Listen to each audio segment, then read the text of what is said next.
எல்லா பிஆர்கிட்டையும் திட்டு வாங்கின ஒருத்தனா அது நான் தான். இந்த மிஸ்டேக் நாம என்னாச்சுமா, இந்த ரெக்கார்டர்ல ஆன் பட்டன் அமுக்க மறந்துட்டேன். உலகத்துல வேலையை செய்யறதுக்கெல்லாம் யாரும் பாராட்ட மாட்டாங்க, அதனால நாம அப்படி சிஸ்டம் மாறி போச்சு. இந்த போட்டோகிராஃபர் எல்லாம் திட்டு வாங்கினா பரவாயில்ல, மைக்கு பிடிச்சதுக்காக நிக்கில் பண்ணாங்க, ராஜு உட்காரியா இல்லையா அப்படிம்பாரு. அனைவருக்கும் அன்பான மாலை வணக்கம். இன்னொரு நிகழ்வுல இருந்து வரும்போது பிளான் பண்ணபடி வர முடியல, முதல்ல சாரி. ரொம்ப அழகா வர்ணனையா என்னுடைய சகோ வரவேற்பாங்க. ஆனா மணி 9:45 இந்த வர்ணனை தேவையா? இந்த உலகத்தோடு ஒரு உறவு பாலமாய் தமிழ் சினிமாவை, இந்த கலைத்துறை இணைக்கக்கூடிய அத்தனை சினிமா துறையினுடைய இந்த சினிமா பத்திரிகையாளர்களுக்கும் பத்திரிகை தொடர்பாளர்களுக்கும் நான் தலைவணங்குகிறேன். நெஞ்சம் நிறைந்த வாழ்த்துக்கள், வணக்கங்கள். நீங்களாம் நல்லா இருக்கணும். இந்த நம்மளுடைய பிரசாத் வென்யூல இங்க இருக்கிற எல்லா பிஆர்கிட்டையும் எஃப்எம்ல வேலை பார்த்தப்ப, டிவியில வேலை பார்த்தப்ப, சோசியல் மீடியால வேலை பார்த்தப்ப, தனியா யூடியூப் சேனல் வச்சிருந்தப்போ எல்லா பிஆர்கிட்டையும் திட்டு வாங்கின ஒருத்தனா அது நான் தான். எஃப்எம்ல வேலை பார்க்க மௌன ரவி என்ன, அவர் நிக்கில் சாரு எல்லாம் இன்டர்வியூ தருவாங்க. அப்போ வந்து எடுப்போம், எடுத்து முடிச்சு ஃபோன் பண்ணுவேன். ஆனால் ஒரு சின்ன மிஸ்டேக் நான் என்னாச்சுமா, இந்த ரெக்கார்டர்ல ஆன் பட்டன் அமுக்க மறந்துட்டேன். பக்கத்துல இன்னொரு எஃப்எம்ல வாங்கிட்டு ஏன்டா என் உசுர வாங்குறேன் அப்படின்ட்டு. அதே மாதிரி நடுவில் ப்ராப்ளம்ஸ்லாம் வரும். எங்களெல்லாம் வந்து வெப்சைட்ல இருக்கும்போது உள்ள விடக்கூடாது அப்படின்னு முடிவு பண்ணிடுவாங்க. அது வந்து பத்திரிகையில் வந்தால்தான் பத்திரிகையாளர்கள், இவர்கள் போட்டியாளர்கள். இப்போ வாசல் அப்படி கையை கட்டி நிற்போம், அடுத்த மாசம் சம்பளம் வாங்கணும், எப்படியாவது எங்களை உள்ள விட்டுருக்க. இல்ல பரவாயில்ல, அப்புறம் வர வர எல்லாத்தையும் புரிஞ்சுக்கிட்டு, ஆனால் மேடையில் இருக்கக்கூடிய அத்தனை ஜாம்பவான்களும் சரி, இங்க இருக்கக்கூடிய பிஆர்களும் சரி, நல்ல தமிழில் நல்ல ஒரு நிகழ்ச்சி செய்யணும்னா ஒரு தொகுப்பாளர்னா அவர் முதலில் அணுகும் இடம் மலிவிலை தொகுப்பாளர்னா அது ராஜ்மோகன் தான் என்பதையும் பெருமையோட நான் சொல்லிக்கிறேன். 5 ஆண்டுக்கு ஒரு முறை கொடுத்தா அது வந்து விருது கிடையாது, ஆண்டுதோறும் கொடுத்தாதான் விருது. மாண்புமிகு தமிழ்நாடு முதல்வர் அவர்கள் அனுமதி பெற்று இனி வெள்ளித்திரை, சின்னத்திரை, தமிழ் திரை விருதுகள் ஆண்டுதோறும் தரப்படும் என்பதை முதல்ல மகிழ்ச்சியோடு தெரிவித்துக் கொள்கிறேன். தமிழ் சினிமாவில் வந்து உண்மையிலே தன் தலையை அடமானம் வைத்து முதல் போடுகிற முதலாளினா தமிழ் சினிமாவுக்கே தலையா இருக்கிறது நம்முடைய தயாரிப்பாளர்கள் தான். நம்ம நகைச்சுவையா சில பேமெண்ட்ஸ் வரல, பெண்டிங் பேமெண்ட்ஸ் சொல்லுவாங்க, எந்த இண்டஸ்ட்ரியில இல்ல, அவங்க தரக்கூடாதுன்னு இல்ல, ஒரு படத்துல பேமெண்ட் தர முடியாட்டியும் அந்த சம்பந்தப்பட்டவங்க அடுத்து ஒரு படமே தரக்கூடிய தாயுளம் கொண்டவர்கள் தான். அந்த அவங்க இல்லைன்னா நாம இல்லை, அந்த தயாரிப்பாளர் சங்கம். அதே போல அந்த தமிழ் சினிமாவில் கைகளா இருக்கக்கூடியதுதான் நம்முடைய பாடலாசிரியர்களும் கவிஞர்களும் இசையமைப்பாளர்களும். படத்திற்காக ஓடியதா, இளையராஜாவின் பாடலுக்காக ஓடியாதான் தெரியாத பல ஒண்டர்ஃபுல் மேஜிக்ஸ் வந்து தமிழ் சினிமால இருக்கு, அவங்க இல்லைன்னா நம்ம இல்லை. இந்த தமிழ் சினிமாவை தாங்கி ஓடக்கூடிய கால்கள் அப்படின்னா எங்களுடைய ஃபைட் மாஸ்டர்ஸும் டான்ஸ் மாஸ்டர்ஸும் அப்படி ரத்தத்தை வேர்வையா கொட்டி ஓடி ஓடி உழைச்சி ஓடிக்கிட்டே இருப்பாங்க. அப்ப இந்த தமிழ் சினிமாவினுடைய வயிறு யாரு? Production department. 5 பேர் இருந்தா கேரவனுக்குள்ள சாப்பாடு, 50 பேர் இருந்தா கேரவன் பக்கத்துல சாப்பாடு, 500 பேர் இருந்தா சாப்பாடு எப்படியாவது போட்டுருவாங்க. காந்தி படத்துல கிளைமேக்ஸ்ல 1,00,000 பேர் நடிச்சிருக்கிறாங்க, இந்தியாவில் ஷூட் நடந்திருக்கு. எப்படி காலைல பிரேக்ஃபாஸ்ட் கொடுத்துருப்பாங்க, மதிய லஞ்ச் போட்டிருப்பாங்க, சாப்பிட்டு முடிக்கும் கடலை முட்டை எப்படி கொடுத்துருப்பாங்க, யோசித்தே பார்க்க முடியாது. அப்படிப்பட்ட இந்த சினிமாவினுடைய நாடி நரம்பெல்லாம் ஓடிக்கொண்டு இருப்பது இந்த தமிழ் சினிமாவினுடைய அன்சங்கட ஹீரோஸா இருக்கக்கூடிய, இந்த ரத்தமாக இருக்கக்கூடியதுன்னா நீங்க தான், பிஆர்ஓஸ் தான். நீங்க ஓடி ஓடி இங்க போகணும், அங்க போகணும், ப்ரொமோஷன் போகணும், ஓடிக்கிட்டே இருப்பீங்க. சினிமாவினுடைய இதயம் யாரு? உண்மையிலேயே தன்னுடைய இதயத்தை பற்றி கவலைப்படாத இயக்குனர்கள் தான். அந்த இதயம் வந்து ஓடிக்கிட்டே இருக்கும். எப்படியாவது ஒரு நல்ல படத்தை எடுத்துட முடியாதான்னு 40-50 வருஷம் சாலிகிராமத்தினுடைய காவேரி கார்னர்ல சுற்றி கொண்டிருக்கக்கூடிய அண்ணன்களை நான் அறிவேன். இந்த மொத்த சினிமாவினுடைய உடலுக்கு ஒரு அழகான ஒரு ஸ்கின் வேணும் இல்லையா, அது நம்ம மேக்கப் டிபார்ட்மெண்ட். அப்படி அவங்க வந்து டச் பண்ணும்போது அப்படி சாமியை கும்பிட்டுட்டு அந்த ஃபர்ஸ்ட் அப்படி ஒரு பொட்டு வைக்கும் போது நாமளும் ஒரு நாள் பெரிய ஆர்டிஸ்ட் ஆகணும், ஒரு ஆர்டிஸ்டுக்கு ஒரு பெரிய நம்பிக்கை வரும். சரி, இது எல்லாமே இருக்கு. அப்படிப்பட்ட இந்த சினிமாவினுடைய ஆக்சிஜன் யாரு? துணை இயக்குனர்கள். டைரக்டர் இல்லாம கூட ஒரு 2 மணி நேரம் சமாளிச்சு சில ஷாட்ஸ் எடுத்துருவோம். துணை இயக்குனர்கள் இல்லாம ஒரு ஷாட் கூட எடுக்கவே முடியாது. அவங்க வந்து ஒரு பெரிய அன்சங்கடு ஹீரோஸ். இப்படி எத்தனையோ அன்சங்கடு ஹீரோஸ் எல்லாம் அங்க சினிமால இருக்கிறாங்க. அத்தனை பேரோடும் பாரபட்சம் இல்லாமல் பழகக்கூடியவங்க இந்த பிஆர்ஓஸ். அத்தனை பேருடைய பாதி பேருக்கு என்ன தெரியும், அவங்க பேரு தெரியும், நான் கல்யாணம் எப்படி கல்யாணம் பண்ணோம், குழந்தை, எல்லாருமே ஒரு ஃபேமிலி ரீயூனியன் மாதிரி தான் இருக்கு. அண்ணா நகைச்சுவையா சொன்னாங்க, செல்வமணி அண்ணன், அது என்ன பேமெண்ட் பெண்டிங் நான் சொல்லிடுறேன். அது ஒன்றும் இல்லை, தமிழ் சினிமாவில் எல்லா சங்கங்களும் சேர்ந்து ஒரு நல்ல விழா எடுத்தோம். முத்தமிழறிஞர் டாக்டர் கலைஞர் ஐயா அந்த பராசக்தி படத்தில் அன்னைக்கு ஒலித்த அந்த ஒரு குரல், அம்பாள் இன்றைக்கடா பேசியிருக்கிறாள் இன்னும் ஒலித்த குரல், அவருக்காக ஒரு 100ஆண்டு விழா எடுக்கணும்னு பிளான் பண்ணி எல்லா சங்கங்களும் ஒன்று கூட்டிட்டாங்க. அப்போ வரிசையாக ஃபோன் வருது. லிங்குசாமி சார் ஃபோன் பண்ணுறாரு, பாண்டியராஜ் சார் ஃபோன் பண்ணுறாரு. எனக்கு என்ன பதட்டனா, சரி இது கலை சேவை தான், பேமெண்ட் வருமா வராதா, நாம் வாடகை வர கட்டணும். அப்போ நான் என்ன யோசிச்சேன், சரி சார் இந்த வரேன் சார் அதர் சார் அப்படின்னு சமாளிச்சுக்கிட்டே இருந்தேன். திடீர்னு ஒரு பிஆர்ஓ ஃபோன் பண்ணார், அண்ணே ஒரு நிமிஷம் உங்ககிட்ட செல்வமணி சார் பேசுகிறோன்ட்டார். எடுத்தோடனே ஹலோ அப்படின்னாரு. கிளம்பிட்டானே, இந்த க்ரீன் பார்க் நோக்கி வந்துக்கிட்டு இருக்கேன், பக்கத்தில் வந்துட்டானே. வந்து அந்த 1 மாத காலம் உழைத்து யாருமே எனக்கு தெரிஞ்சு வீட்டுக்கு போகல. அவர் பாண்டியராஜ் சார் எல்லாருமே தயாரிப்பாளர்கள் அதில் ஒர்க் பண்ணவங்க தான் முன்னாடி அன்சங்கடியோட அத்தனை பேர் ஸ்கிரிப்ட் எழுதி தள்ளி எல்லாரையும் அங்கே மேடையில் ட்ரெயினே கொண்டு வந்துட்டோம்.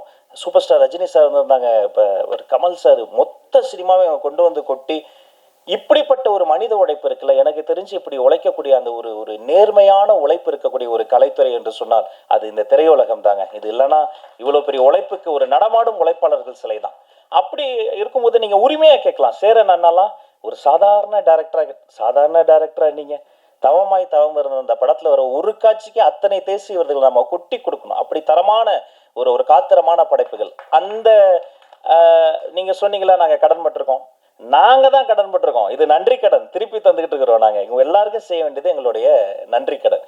எனவே எல்லாமே அது என்னவோ மாண்புமிகு முதல்வர் அவர்களிடம் அனுமதி பெற்று ஆலோசனை செய்து எல்லாம் ஃபஸ்ட்டு மீட்டிங்லேயே வந்து எல்லாம் முடிஞ்சு போகும். திரும்ப கூப்பிட்டார், ராஜ் அப்படின்னாரு. அப்படியே ஓடி போய் சொல்லுங்க சார் அப்படிங்கும் போது அந்த முதல்ல அவர் சொன்ன விஷயமே அந்த இந்த மானியமுக்காக காத்திருக்கலப்பா, சின்ன சின்ன படங்கள்லாம் அது ஏன் பெண்டிங்கில் இருக்குது, முதல்ல நல்ல படைப்புகள் அந்த குட்டி குட்டி படங்கள்றாங்க பாருங்க, எதெல்லாம் பெண்டிங் இருக்கோ அரசு சார்பில் அத்தனை படங்களும் மானியத்தை கொடுத்துருங்க, அவங்க அது டிசர்வ் இட் என்று சொன்ன ஒரு மாண்புமிகு முதல்வருக்கு இந்த நேரத்தில் நாங்கள் நன்றியும் இதன் மூலமாக நான் தெரிவித்துக் கொள்கிறேன். அது மாதிரி அது ஒரு ஒரு இன்னொரு விஷயமும், ஒரு காலத்தில் வந்து தமிழ்நாடு தான் சினிமாவுடைய கேபிட்டலாக இருந்தது. எல்லா ஷூட்டிங்குமே இங்கே நடக்கும். கொஞ்சம் கொஞ்சமாக இன்றைக்கி வந்து ஹைதராபாத் போயாச்சு, கொஞ்சம் கொஞ்சமாக எல்லாருமே அதர் ஸ்டேட் போயாச்சு. அதுக்கு வேரியஸ் ரீசன்ஸ். அதெல்லாம் பகுப்பாய்வு செய்வது தான் எங்கள் வேலை. ஷூட்டிங் ஸ்பாட்டில் வந்து யாராவது மேனேஜரோ பிஆரோ வந்து ஒரு பர்மிஷனுக்கோ ஒரு 10 பேரை பார்க்கணும், 4 பெட்ரோல் வண்டி காசு தரணும், நோ, யார் ₹1 கேட்டாலும் நீங்கள் கொடுக்காதீங்க, தரவே தராதிங்க. உங்கள் கூட சிஎம் இருக்கிறாரு, நீங்கள் என்ன ப்ரொடக்ஷனுக்கு என்னவோ அதை பார்த்துக்கங்க, ஆர்டிஸ்ட்டுக்கு என்னவோ அதை பார்த்துக்கங்க, அதுதானே செய்ய போகிறோம். இது வேலை.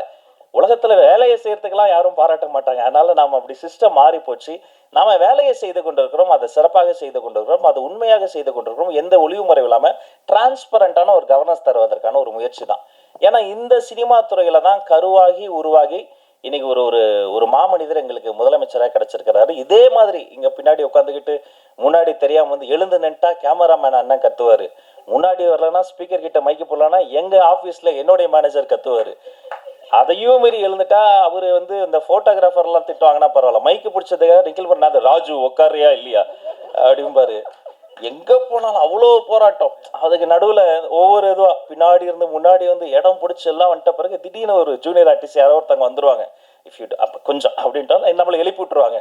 அப்படியே பின்னாடி போய் உட்காந்தா ஃபுட்பால் மாதிரி தான் அதவங்களாம் நிற்கிறாங்க பாருங்க. பாதி நிகழ்ச்சி ஃபுட்பால் மாதிரி நின்றுக்கிட்டு தொத்திக்கிட்டு என்னன்னா என்னைக்காவது ஒரு நாள் நம்ம ஜெயிச்சிரும், எதுலையாவது ஜெயிச்சிரும், பெடந்தாங்கள் பறவை மாதிரி எல்லாத்துலேயும் ஓடி ஓடி பறந்து பறந்து இன்னைக்கு அப்படியெல்லாம் போயிட்டு இந்த இடத்துல வந்து நிற்கும் போது சரியெல்லாம் தான் இருக்குது. நாம தானே அமைச்சர் ஆகிட்டோமான்னு பல வாட்டி சரியெல்லாம் இருந்திருக்கு. பட் அதெல்லாம் யோசித்து பார்க்க எங்களுக்கு நேரம் இல்லை. இது ஒரு நல்ல ஸ்டார்ட், இது ஒரு பொன்னான வாய்ப்பு. இந்த மேடையில் எங்கள் அண்ணன்கள் என்னெல்லாம் கேட்டாங்களோ அதை செய்வதற்கு ஒரு பொன்னான வாய்ப்பு.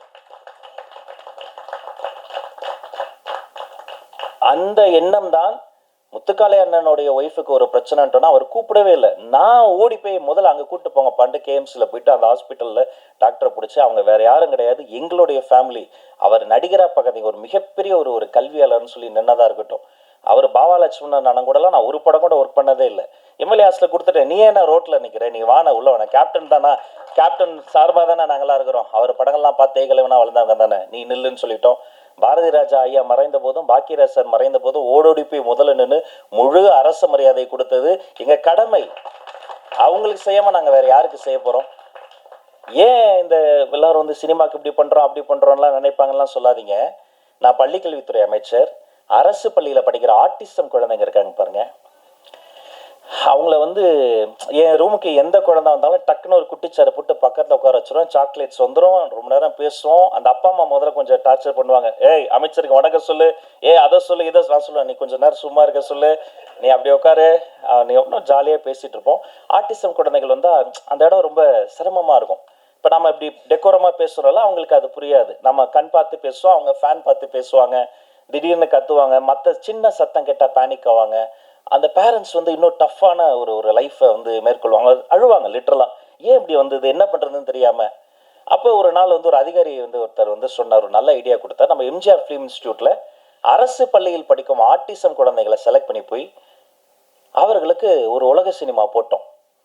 சரி, இதையே தொடரணும்னு இந்த கலையை அந்த குழந்தைகளை கொடுக்கணும்னு இனி மாதந்தோறும் அரசு பள்ளி ஆட்டிசம் குழந்தைகளுக்கு உலக சினிமா போடுவது என்று முடிவெடுத்து அதை நாங்கள் தொடங்கிவிட்டோம். நாங்கள் பேசும்போது எங்களோட பேசாத அந்த குழந்தை அந்த சினிமாவில் வர மீனோடு பேசுது, மானோடு பேசுது, அவ்வளோ சந்தோஷம், சிரித்து விளையாடுது. அந்த இன்டர்வல் பிளாக்ல போய் அந்த குழந்தைங்க பேரண்ட்ஸ்லாம் பார்க்கும்போது தான் தெரிஞ்சது, அந்த குழந்தைகளுக்கு மட்டும் இல்லை, அந்த அப்பா அம்மாக்கே ஒரு பெரிய ரிலீஃப். ஒரு பப்ளிக் பிளேஸில் அவங்களுக்கு ஆக்சஸ் இருக்காது, டக்குன்னு பேனிக் ஆவாங்க அந்த குழந்தைகள் பிஹேவ் பண்ணுறதை வச்சு. அத்தனை பேரை கட்டி பிடிச்சி கைப்பிடிச்சி நன்றி சொல்லும் போது நான் நினைத்து பார்க்குறேன், கிட்டத்தட்ட அது மாதிரியான அந்த குழந்தைக்கு எனக்கு என்ன வித்தியாசம், என்ன பண்ணுறேன்னு எனக்கே தெரியாமல் ஏதோ பண்ணேன், கிடைச்ச எல்லா வேலையும் பண்ணேன். ஆனால் இன்னைக்கு வந்து நிற்கிற இதெல்லாம் பண்ணுறேன்னு சொன்னால் அது இந்த திரைக்கலை தந்த ஒரு ஒரு ஒரு வலிமை, அந்த இதயத்தை தொடக்கூடிய ஒரு ஒரு உணர்வு, நல்ல படைப்புகளை பார்த்து படித்து கேட்டு வளர்ந்தது. இதையெல்லாம் இப்படியெல்லாம் செய்யணும்னு நினைத்து என்னுடைய மாண்புமிகு முதல்வர் எனக்கு கொடுத்த ஒரு நல்ல வாய்ப்பு, அவர் வைத்த நம்பிக்கை, நீங்கள் எல்லோரும் வைத்திருக்கிற நம்பிக்கை, இதை நான் நிச்சயமாக காப்பாற்றுவேன். கடைசி மூச்சு வரை நேர்மையாக வேலை செய்து உங்கள் அத்தனை பேரினுடைய கோரிக்கையும் மாண்புமிகு முதல்வரிடம் அனுமதி பெற்று நிறைவேற்ற என்னாலான எல்லா முயற்சிகளையும் செய்வேன் என வாழ்த்தி வணங்கி விடைபெற்று செல்கிறேன். அனைவருக்கும் நன்றி. Thank you so much.